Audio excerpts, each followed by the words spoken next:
da USE, né, que serão sorteados para as pessoas presentes. Os números foram distribuídos aí na entrada. E vamos iniciar então o nosso trabalho com uma prece. Vamos buscar elevar o nosso pensamento a Deus, nosso Pai, a Jesus, o nosso Mestre, rogando as bênçãos para todos os presentes, encarnados e desencarnados, que os trabalhadores de Jesus aqui presentes, que já estão socorrendo desde a entrada de cada um aqui, possam continuar o tratamento, seja a necessidade física ou espiritual, pedindo ainda para os nomes colocados nos cadernos de vibrações, e que essa complementação seja feita na cabine de paz, que a pessoa receba as energias necessárias para equilibrar-se, para curar-se, para continuar a sua vida, buscando seguir os passos de Jesus, o nosso Mestre, através dos seus ensinamentos sublimes, que nós, ainda recalcitrantes que somos, temos dificuldades para de fato colocá-los no nosso dia a dia. Vamos rogar a esse Mestre amado que nos dê forças cada vez mais para buscarmos a humildade, a caridade em nosso coração, esse amor universal que compõe todas as virtudes do ser, e buscar essa transformação continuamente, com perseverança, transformando-se a si mesmo e ajudando a transformar o mundo à sua volta. Vamos buscar, através dessa perseverança, amar ao próximo como a nós mesmos, buscando fazer a eles o que gostaríamos que nos fizessem. Amar a Deus sobre todas as coisas, em primeiro lugar, de todo o nosso entendimento, de toda a nossa alma, de todo o nosso coração. E Deus se nos apresenta pela natureza à nossa volta, pelo universo em que vemos, pelas estrelas, pelas galáxias, enfim, por tudo quanto conhecemos. Deus faz parte de tudo, Ele é onipresente, onisciente de nossos pensamentos, de nossas necessidades, e é Pai, sempre nos dá o melhor. Nós é que não sabemos compreender as necessidades necessárias para nos iluminarmos. Vamos continuar. Lá no Pai Nosso temos: seja feita a vossa vontade, Pai. Devemos ter sempre esse pensamento, como Jó, agradecer qualquer situação, por mais adversa que ela seja. Tenham a certeza que no amanhã receberemos e teremos o entendimento daquilo que nos aconteceu. Que a paz possa estar com todos, que possamos continuar a caminhada e termos a certeza que Deus está presente em cada ato, em cada pensamento, em cada necessidade de cada um de nós, e sempre nos dá o melhor. Rogamos a Jesus que estenda as suas mãos sobre todos, encarnados e desencarnados aqui presentes, e que possamos continuar a caminhada com paz e serenidade, hoje e sempre, que assim seja. Só ler um trechinho do Evangelho, como é costume, e uma pergunta dos Espíritos, e depois passamos então a palavra ao nosso irmão Edson.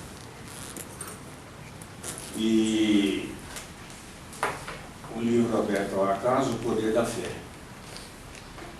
Quando se dirigia ao povo, um homem se aproximou dele, ajoelhou-se a seus pés e disse: Senhor, tende piedade de meu filho que está lunático. Sofre muito e frequentemente cai, ora no fogo, ora na água. Apresentei-o aos vossos discípulos, mas não puderam curá-lo.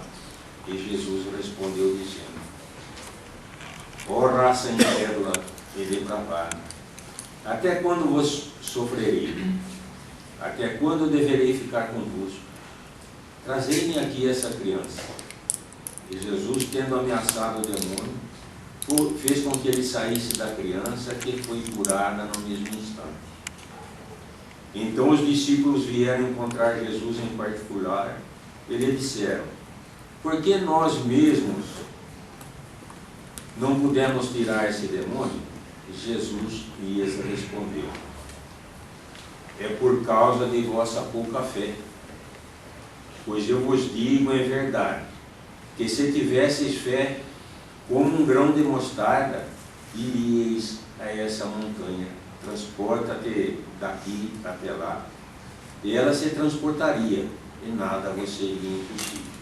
Mateus capítulo 17, versículo 14 a 19. E no livro dos Espíritos,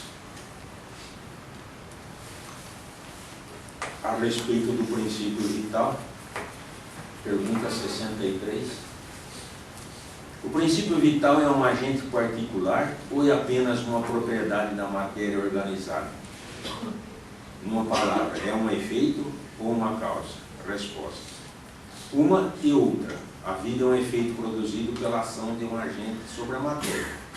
Esse agente sem a matéria não é vida, do mesmo modo que a matéria não pode viver sem esse agente. O princípio vital dá a vida a todos os seres que o absorvem e assimilam. Passamos então a palavra ao nosso irmão Edson para a palestra.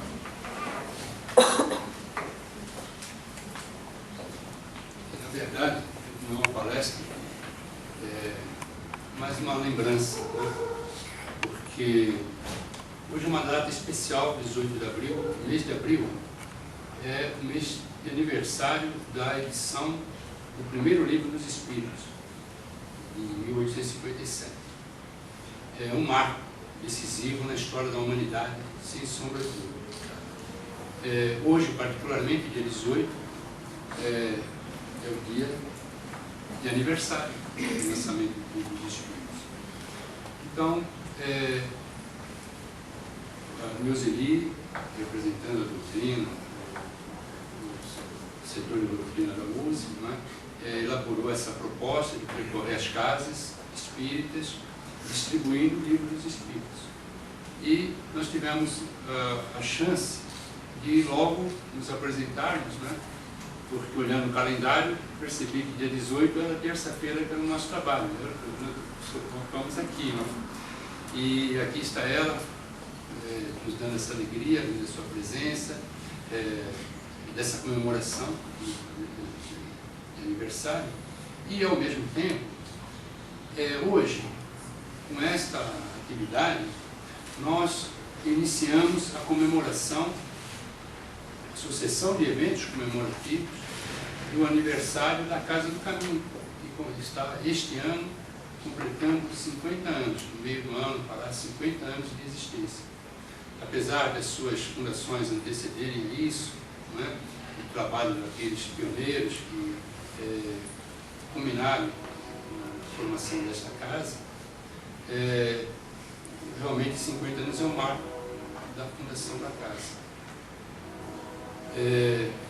Ainda há pessoas entre nós que participaram desse processo todo, moços que eram na época, né? Mas a maior parte já está no plano espiritual, nos acompanhando certamente, observando todas as nossas deficiências, mas sendo tolerantes, né? Para que a gente, pelo menos, não se perca mais do que já nos perdemos. E se não tivéssemos a oportunidade de trabalhar na seara espírita, talvez estivéssemos sem rumo, de fato.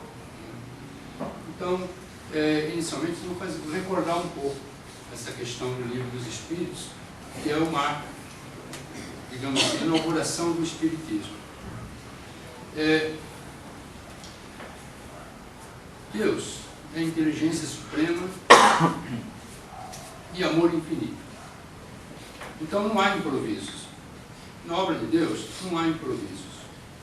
A inteligência suprema e o amor infinito não improvisa. Há circunstâncias, se puder chamar assim, que pertencem às criaturas. E é através da vivência das circunstâncias que as criaturas vão aprendendo e vão retornando ao Criador agora dotadas de uma grande lucidez. Mas a planificação é quase que, digamos, eterna, se não, talvez pudéssemos dizer eterna. No nosso contexto da vida planetária, terrestre, essa planificação antecede a formação da Terra, preparando o planeta para a vida humana na Terra. E não só humana, a vida na Terra, né? Em todas as suas fases, em todas as espécies, em todas as suas circunstâncias. E aqui estamos nós, humanidade terrena, né? Labutando nessas circunstâncias para que nós possamos realizar aquilo que já está estabelecido com muito rigor na construção do nosso próprio progresso e da nossa felicidade. O advento de Jesus entre nós já estava estabelecido da época da formação da Terra, quando recebe ele a governança do planeta, a sua formação e no progresso da sua humanidade. Tanto que ele nos diz, não é? Das ovelhas, do rebanho, não é? Das ovelhas que meu Pai me confiou, nenhuma delas será perdida. Não é? Veja a confiança. Não é? Confiança do Pai no Filho, Jesus, nele em si mesmo, porque sabedor ele que agia por força da presença do Pai nele. Não é? E nós somos criaturas de Deus, ovelhas de Jesus, sendo pastoreados para não perdermos o rumo, né? Mas a gente escapa, vai pelos atoleiros, caminha pelos espinheiros, né?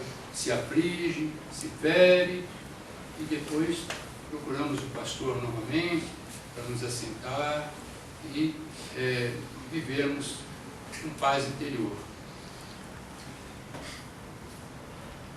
Esse planejamento da evolução humana, sem dúvida que inclui a presença do Messias entre nós, no momento certo. Não é? O próprio governador do planeta, o próprio mestre dos mestres, médico dos médicos, não é? Divino médico, divino mestre, iria se submeter a um sacrifício extremo para que as ovelhas pudessem encontrar com maior facilidade o caminho do seu aprisco, né? Do seu amor.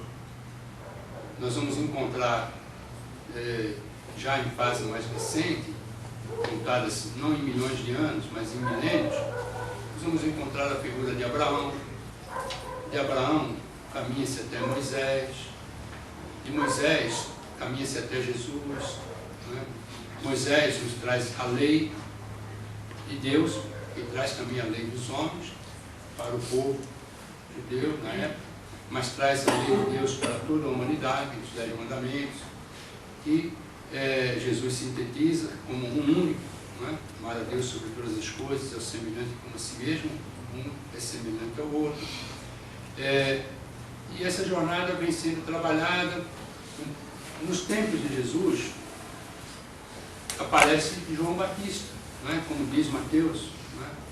E naqueles tempos apareceu João Batista pregando no deserto, convidando as pessoas, convidando o povo para que se arrependessem, porque o reino dos céus era chegado. O Messias, não é? Anuncia, e aí se apresenta Jesus na sua tarefa gloriosa de redenção da humanidade, ensina tudo o que é possível ensinar, na verdade ensina tudo. E exemplifica tudo o que ensina. Nada falta no ensinamento de Jesus para que nós possamos progredir e sermos felizes. Nada. É um ensinamento universal, colocado de uma forma que para nós, humanidade terrena, pudéssemos compreender adequadamente. Mas no seu tempo, essa compreensão ainda era limitada. Nós estávamos no estágio muito mais atrasado do que hoje, no conhecimento das leis da natureza e no conhecimento das leis divinas. Então Jesus, quando terminada a sua tarefa entre os homens, anuncia, reunido com seus apóstolos para a última refeição, né? Ele anuncia a sua partida. E ele diz, fala muitas coisas importantíssimas, que só encontra-se em João, sobre o que é realmente vivenciar o seu ensinamento. Essa comunhão que essa vivência com o ensinamento de Jesus permite da criatura com o Criador. E depois ele diz assim, eu vou, em breve o mundo não mais me verá, mas vocês, diz ele aos seus discípulos, vocês me verão, porque vocês sabem, mas eles não. Eles me ouviram, me viram, viram as coisas que eu fiz, mas muitos poucos compreenderam. A maior parte não compreendeu realmente. Mas está lá, guardado a experiência. O contato está lá na memória espiritual de todas as criaturas. Mas Jesus semeou, mas semeou para os séculos vindouros. Nós somos a mesma terra daquela época, seca, cheia de espinhos, não é? Onde a semente mal brotou ou não brotou. Mas a semente foi semeada. E agora nós somos terras um pouco mais férteis. E essa semente pode vingar em nosso coração, em nosso espírito. E por isso que nos encontramos aqui. Mas mesmo assim, o coração da humanidade ainda é árido. Árido como é o deserto da Judéia, da época de João Batista, quando pregava no deserto. Jesus disse aos seus discípulos na época, mas enviarei no momento oportuno, quando o conhecimento da humanidade já permitir o aproveitamento disso, o Consolador, o Paráclito, que é conhecido hoje como o Consolador prometido por Jesus. Os séculos correram, os testemunhos ocorreram daqueles que compreenderam a mensagem de Jesus através dos séculos. Muitos e muitos entregaram a própria vida por amor à verdade. Ao fazerem isso, se prepararam, se qualificaram para trabalharem no advento do Consolador prometido. Quantos e quantos no primeiro, no segundo, no terceiro século, mas não só nessa época, em todos os séculos. O sacrifício da própria vida, o sacrifício de todo o conforto, por amor à verdade, por amor a Jesus, expressão da verdade. E esses trabalhadores do Cristo, que se prepararam por séculos, fizeram parte do advento do Consolador prometido. Fazem parte. Ele está se instalando ainda. Legiões de espíritos, número extremamente grande de espíritos luminosos, espalhados pelo planeta, nas diversas culturas, expressando a verdade nas diversas linguagens inteligíveis e religiosas de cada cultura. No nosso caso, no Ocidente, na linguagem que íamos compreender, e estabeleceram o advento do Consolador prometido através do surgimento do Espiritismo. Muito antes do Livro dos Espíritos ser composto, das perguntas serem ordenadas, organizadas para compor as respostas, ensinamentos, que é o Livro dos Espíritos, nesse planejamento, a visão desses espíritos, ordenados por Jesus, mestre de todos, percebendo a alma das criaturas, os conflitos religiosos, as fraquezas morais, as injunções políticas que a civilização foi formando, escolher no planeta é onde se situa o nosso país, o Brasil. E ali Jesus pediu para aqueles que obedecem por amor os seus ensinamentos. não é? Particularmente coordenados por Ismael. Olha, esta terra verde e rica, pura, abrigará o Consolador. Ele surgirá no mundo civilizado, porque não tem outro caminho. Surgirá no local mais civilizado, foi na França do século XIX. Mas vai vingar num local que ainda é simples e puro, que ainda é praticamente selvagem. E aí, no correr de mais alguns séculos, organizaram a vinda para cá de povos, para se juntarem aos silvícolas naturais daqui, simples, puros ainda, sem as aflições do ódio, do rancor, que existe até hoje no mundo europeu e em outras partes do mundo.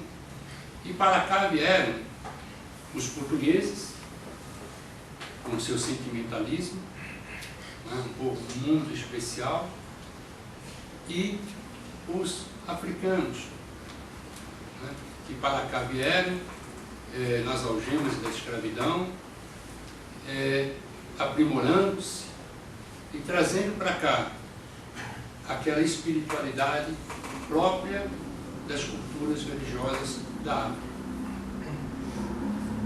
E quando o Livro dos Espíritos aqui chega e os trabalhadores da terceira revelação começam a reencarnar aqui, começa a se concretizar na nossa pátria aquilo que Ismael estende como uma bandeira diária, que é Brasil, pátria do Evangelho, coração do mundo. E é isso que nós estamos construindo nas nossas dificuldades, nas nossas fraquezas. Estamos construindo a pátria do Evangelho, coração do mundo. E esses mártires que, para que a verdade vingasse por amor ao ensinamento do Cristo, se sacrificou muitas vezes, é colocado sobre os seus ombros a tarefa gloriosa de trazer a mensagem dos Espíritos de uma maneira lúcida, inteligível, organizada, irretocável, que nós conhecemos com o nome de Allan Kardec, o professor Rivaio. Né? E olha que interessante, como não há acaso, não há improvisação. Um pouco antes do nascimento desse espírito, a sua reencarnação, reencarna duas figuras extremamente importantes para aquilo que esse professor, que se tornará conhecido como Kardec, realmente realiza a sua obra. O seu preparo o antecede. Reencarna um homem extraordinário, como um professor na Suíça, Pestalozzi, que dedica a sua vida ao ensino das crianças, mas, na verdade, ele ensina o cristianismo puro e verdadeiro. Ele diz que ser cristão não é uma questão de ter religião. Ser cristão é simplesmente amar o semelhante. E toda a sua tarefa pedagógica, toda a sua tarefa de formação dos jovens, das crianças e dos jovens, é colocar em seus corações o respeito ao semelhante, o respeito a si próprio, o amor à verdade, a busca do entendimento e a aceitação do diferente. Então ele não tinha nenhum preconceito contra as religiões, qualquer que fosse, interessado na atitude das criaturas. Então esse jovem, Rivaio, se educou durante anos até se tornar moço, dos 10 aos 18 anos, nesse instituto de Pestalozzi na Suíça, chamado Instituto de Verdun. O interessante é que logo depois da saída de Rivaio do instituto, ele se forma e volta para a França, o instituto, 2 anos depois, desaparece. Como se tivesse sido, e quem me alertou para isso foi o meu querido companheiro Paiva, não é? anos atrás, é como se Pestalozzi realmente tivesse vindo para preparar nessa parte o Kardec. E um pouco antes ainda, surgiu uma outra figura excepcional, Anton Mesmer, que por intuição, por inspiração, né, um homem muito espiritualizado, percebe que existe algo na vida e nas pessoas que é além daquilo que se pode perceber com os olhos. Existe uma energia. Eles não tinham nomes para dar, nomes adequados para dar, né? Existia o conhecimento da eletricidade, do magnetismo, então essa força foi chamada de magnetismo. Então ele introduziu um conceito e um ensinamento, que era possível se magnetizar as coisas e essas coisas, por influência e presença do magnetismo, curar pessoas. Foram feitas muitas experiências, Mesmer sofreu muita humilhação, né? Até que ele mesmo percebe que não há necessidade de magnetizar objeto nenhum. As mãos são os instrumentos onde essa energia, essa força, pode ser transferida para o semelhante para produzir a cura. E daí o nome magnetismo animal. Mesmer, se não me falha a memória, desencarna antes do nascimento de Hervário, de Kardec, ou logo após a infância, não lembro quando foi que ele desencarnou. Tranquilo, na Suíça, sem desejar nenhuma louvação, nenhum reconhecimento, tudo que ele queria era curar as pessoas. Só que essa ideia criou raízes na França e através dos praticantes do mesmerismo se descobriu algo chamado sonambulismo induzido. E na verdade é um processo, um fenômeno mediúnico. E Rivaio, quando volta da Suíça, quando vai para a França para se dedicar à área da educação, tinha 18 anos, novinho, já funda um primeiro colégio, onde ele põe o nome ali, colégio, nos moldes do ensino de Pestalozzi, né? Começa a escrever programas pedagógicos, livrinhos, ele se interessa pelo mesmerismo e vai estudar. Estuda muito, pertence aos grupos ali na cidade de Paris, se torna um magnetizador. Posteriormente, quando ele já conhecedor dos fenômenos revelados pelos espíritos que ocorriam, ele aproxima uma coisa e a outra. Ele fala, olha, o que eu observo na questão mediúnica é o que já observava ali no sonambulismo induzido. Praticamente a mesma coisa. Então é como se, após a educação dele, dentro de um espírito de independência de raciocínio, de senso de observação, de cientificismo, porque o Kardec tinha um amor à ciência profundo, né? Ele completasse isso com a prática de fenômenos que iriam ser extremamente importantes para ele compreender depois o que ocorria nos fenômenos que ele veio observar. Antes disso, ele passou a sua vida adulta dedicando-se a essas duas coisas, ensino e o magnetismo aplicado. Quando ele tinha 50, 51 anos, na cidade de Paris particularmente, mas na Europa toda, particularmente na França, Alemanha, Inglaterra, e isso oriundo dos Estados Unidos, não é? O famoso caso das irmãs Fox e outros, surgiu uma época muito interessante, de alguns poucos anos, de intensa ocorrência de fenômenos físicos. Esses fenômenos abalaram a costa leste americana antes da Guerra Civil, não é? Mas depois ali não criou raízes, no sentido que foi criar na Europa, particularmente na França, particularmente em Paris. Então, era uma época que ocorriam fenômenos intensos, os móveis se moviam, as mesas davam pancadas, e desde a ocorrência desses fenômenos nos Estados Unidos, já se tinha estabelecido um processo de, através desses fenômenos físicos, se estabelecer conexão com um mundo invisível. Mas muito poucos levavam isso realmente a sério. Havia aqueles que levavam esses fenômenos muito a sério. Muito pouca gente conhece isso. Mesmo na França, na época de Kardec, antes do advento do Espiritismo, havia um grupo coordenado por um homem chamado Alphonse Cagnier, que já praticava a mediunidade, tinham livros psicografados, usava-se a psicografia de fato, de nós contados, mas eles se consideravam mesmerianos swedenborgistas. Swedenborg foi um outro pioneiro desses fenômenos e desses ensinamentos. Mas, do modo geral, as pessoas não levavam isso a sério.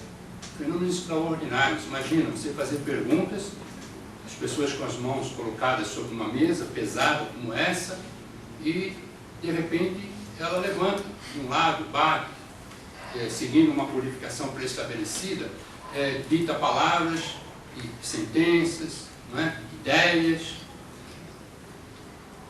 Poucos levavam a sério. E Kardec não queria nem saber. Rivail não queria nem saber disso. Um dia, abordado por um amigo de prática do mesmerismo, esse amigo, o Sr. Forestier, fala para ele: você tem que ir ver esses fenômenos, algo extraordinário ocorre. As mesas se comunicam, não é? Com pancadas, você consegue, tem respostas. Aí ele responde secamente, dentro da sua visão científica do mundo: olha, eu só vou acreditar nessa história se me provarem que mesa tem cérebro e que pode ser magnetizado. Sem isso, é tudo história da carochinha. Essa era a posição dele. Ele não era um homem que se deixava levar facilmente por expressões fenomenológicas. E ele dizia mais: se esse fenômeno existe, certamente tem uma explicação baseada na ciência. Deve ser algum fenômeno de natureza elétrica, magnética, que nós não conhecemos direito ainda. O que não está errado, né? Só que, por insistência, um dia ele foi ver. Convidado, ele foi na casa de uma senhora aristocrata, uma mansão, uma casa de gente de posses, como ocorria, porque essas manifestações podiam ocorrer em qualquer lugar, numa choupana, num palácio. Mas, quando você imagina a vida na época, né, as pessoas humildes, as pessoas pobres, os trabalhadores, não tinham tempo de se dedicar a isso. Tinha que levantar antes do sol nascer, trabalhava até o sol se pôr, passavam necessidades e não tinha tempo para se preocupar com isso. Não tinha condições. Mas a aristocracia, a burguesia, tinha tempo. Então eles patrocinavam eventos. Havia convites. Pessoas distribuíam convites. Olha, vai ter um chá na casa da fulana de tal com mesas girantes, que era o nome que se dava a esses movimentos dos objetos. Isso era uma coisa corriqueira. E foi numa dessas ocasiões que ele foi ver a ocorrência dos fenômenos. Quando ele viu, se espantou profundamente, porque de fato os móveis se movimentavam, as mesas davam pancadas, os móveis tinham movimentos rápidos para cá e para lá, sem nenhuma intervenção humana aparente. Ele ficou de veras impressionado e falou: bom, o fenômeno é marcante, o fenômeno existe, o fenômeno é extraordinário. Mas e daí? E daí? Um dia vai se explicar isso cientificamente. Mas diferente é as respostas, porque o objeto se movimentar é uma coisa, o objeto se movimentar de tal sorte que responde a perguntas é outra história. E aí, quando ele percebe que tudo aquilo era autêntico, que não havia mistificação, que não havia fraudulência, ele fala: não, algo de extraordinário está ocorrendo. E o seu espírito investigativo, decidido, foi investigar.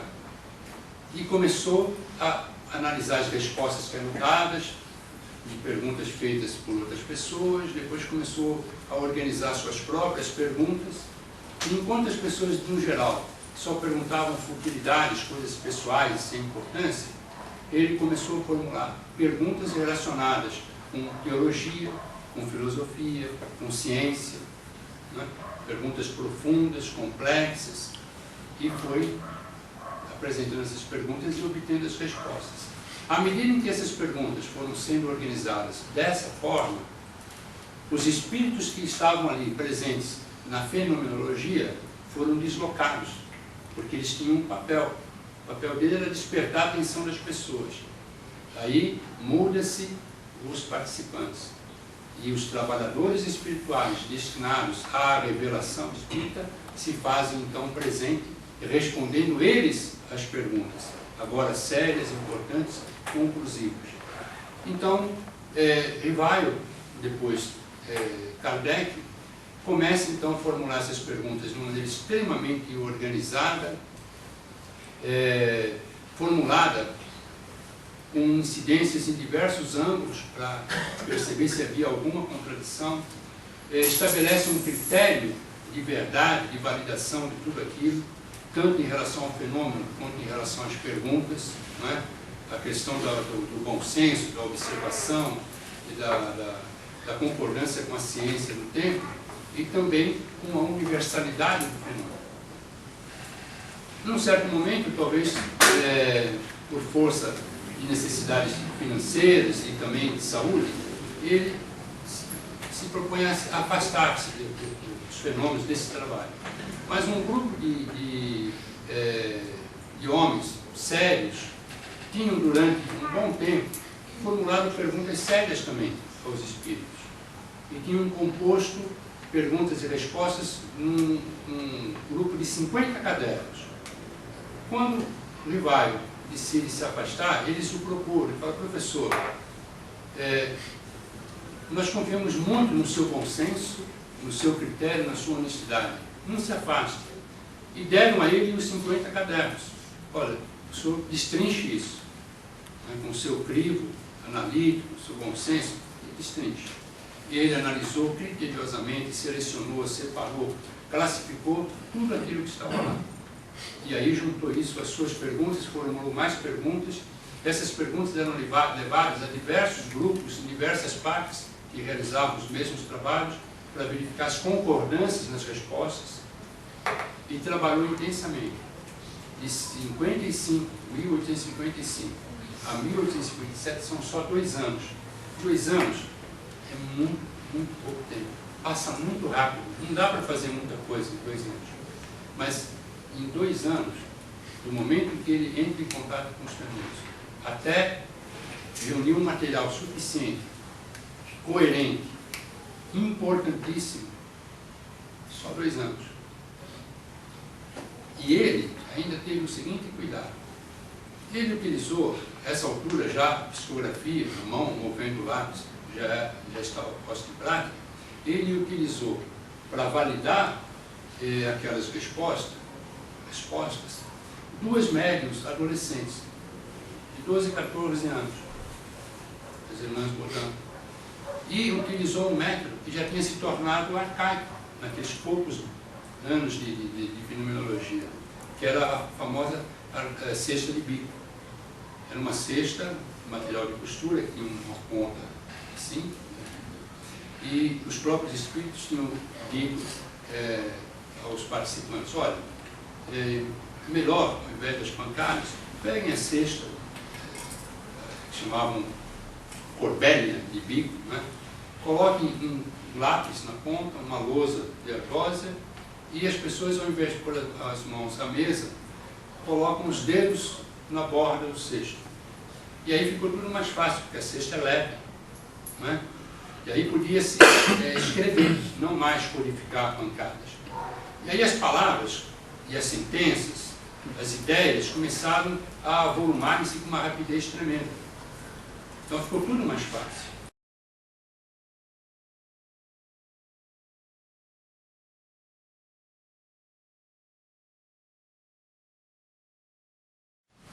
Elas eram especiais? Sim, eram especiais na sua mediunidade. Tinham um trabalho a cumprir na revelação? Sim. Mas porque elas, primeiro, tinham uma formação que as mulheres da época tinham, e não ia além de um certo patamar de conhecimento. Segundo, eram suficientemente novas para não terem maturidade nenhuma para responder as perguntas que ele fazia.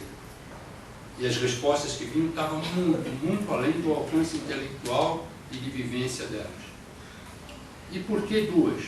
Porque as duas, com a mão imposta sobre o cesto, escrever palavras e transmitir ideias coerentes é praticamente impossível, porque teriam que pensar em sincronismo e moverem-se sincronicamente para formar aquelas sentenças todas.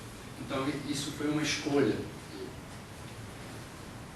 A comprovação das respostas vieram de diversos trabalhos, mas a conclusão, a parte efetiva de conclusão do trabalho se deu dessa forma.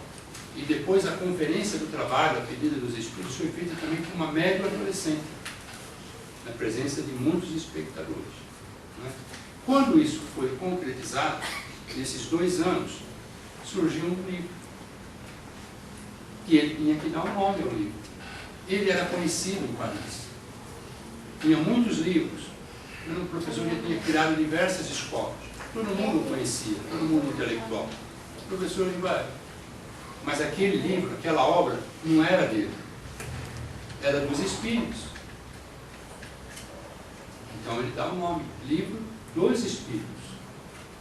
Ele é um coordenador apenas. Né? E o nome que ele vai dar?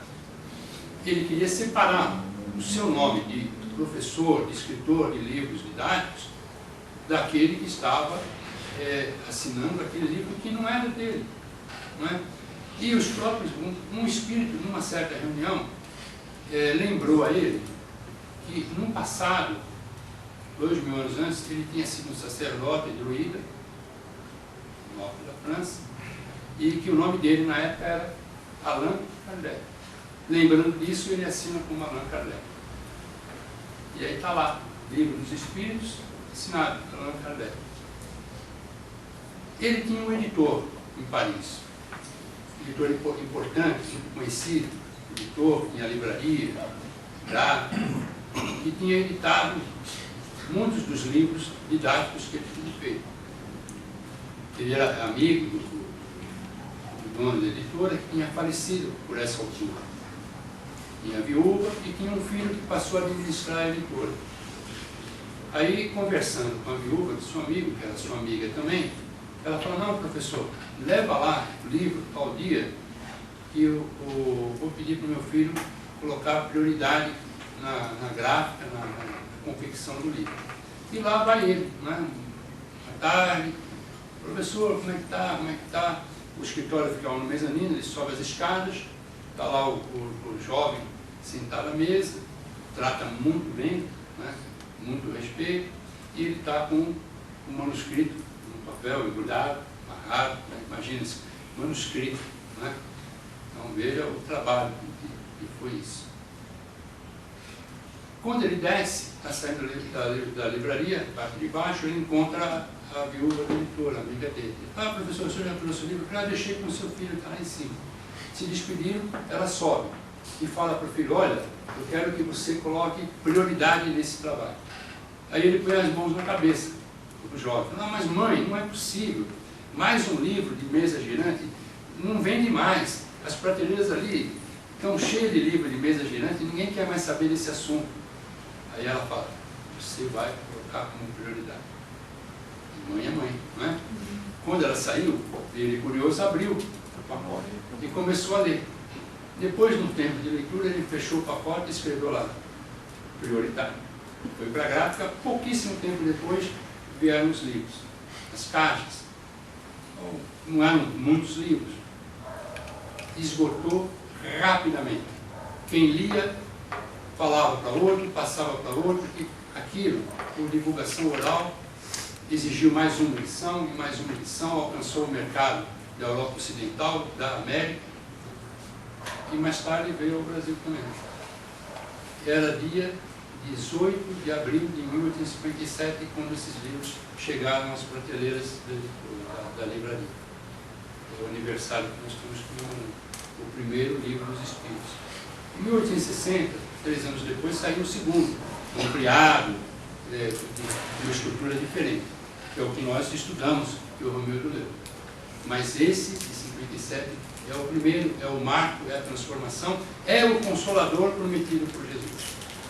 Ali está a verdade da nossa existência, os objetivos da nossa vida, qual é o caminho que percorremos, da onde surgimos, para onde vamos, o que devemos fazer, qual é o nosso papel na criação, na economia do universo, está tudo ali.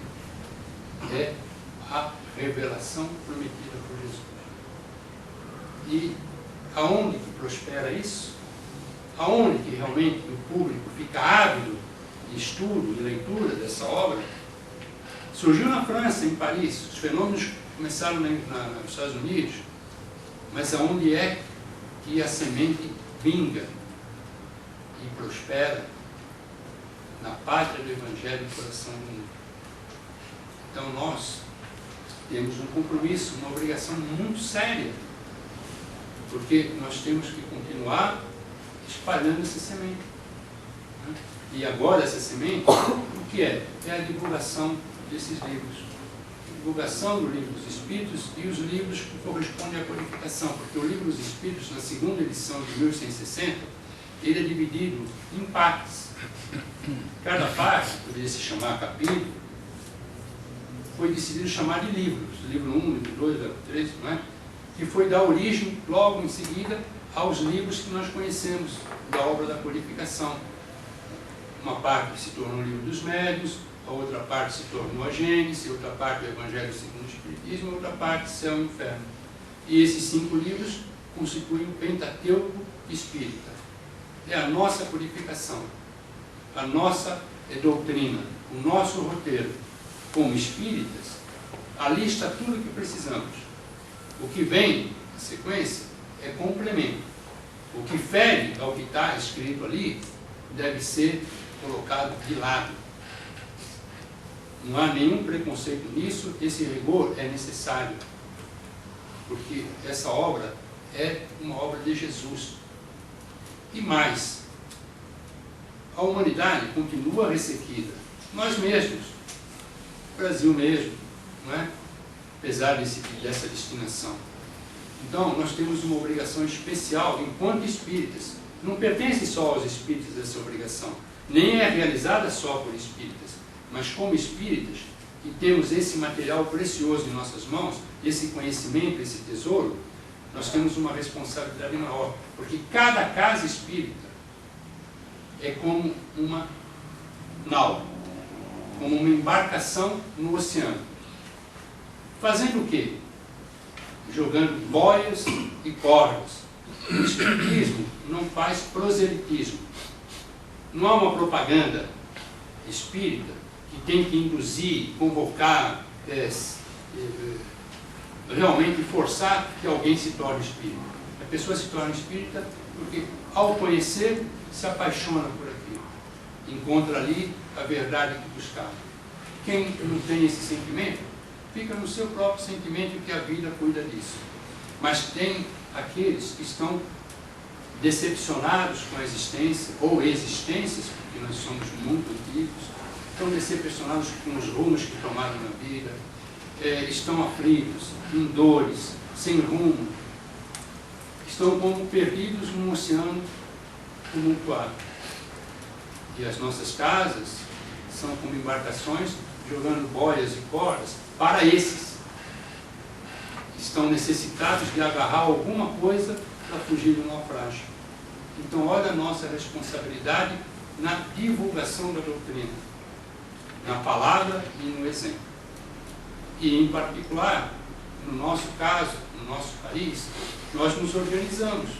Todos são livres para seguir o seu próprio caminho, enquanto casas espíritas, inclusive. Mas nós nos organizamos. E a nossa organização, numa primeira instância organizativa, é a USE, União das Sociedades Espíritas.